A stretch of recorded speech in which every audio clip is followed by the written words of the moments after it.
সেনাবাহিনী প্রমাণ করলো যে আরও একবার যে বিশ্বের অন্যতম শক্তিগুলির মধ্যে আমাদের বাহিনী তাদের মধ্যে একদম উপর দিকে রয়েছে, এবং পাকিস্তান যদি আবার কিছু শয়তানি করে আবার বলা হয়েছে অপারেশন চলবে। কিন্তু আপনার মনে হয় স্যার এটা যথেষ্ট? পাকিস্তান চুপ করে যাবে নাকি ওরা আবার কিছু শয়তানি করতে পারে এবং এর চেয়েও বড় দাওয়াই দরকার ছিল? বলুন স্যার।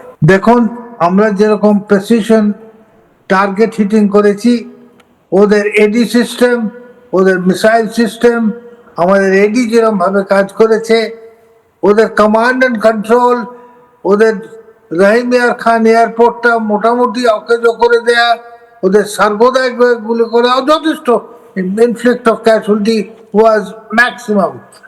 কিন্তু কথা হচ্ছে কি, সত্যি কথা বলতে কি, ওতে ওরাও ওদের টিভিতে বাজাচ্ছে যেন ওরা লড়াইটা জিতে গেল। আমরা বোধহয় ওদের একটু তাড়াতাড়ি প্রিম্যাচিওর ছেড়ে দিলাম। প্রহারটা এমন দিতে হয় যাতে উঠে বসে আবার কথাটা না বলতে পারে। পুরো এডি সিস্টেমটা ওদের একের পর এক ড্রোন, মানে রাখ ড্রোনকে যেরকম ভাবে রাতের দেওয়ালি করে ওদের সবগুলোকে অকেজ করেছে। মানে my hats off to the AD systems. Pakistan মানেই মিথ্যাচার, সেই জন্য ওদের ঘাটটা আরেকটু নুইয়ে ছাড়লে বোধহয় ভালো হতো।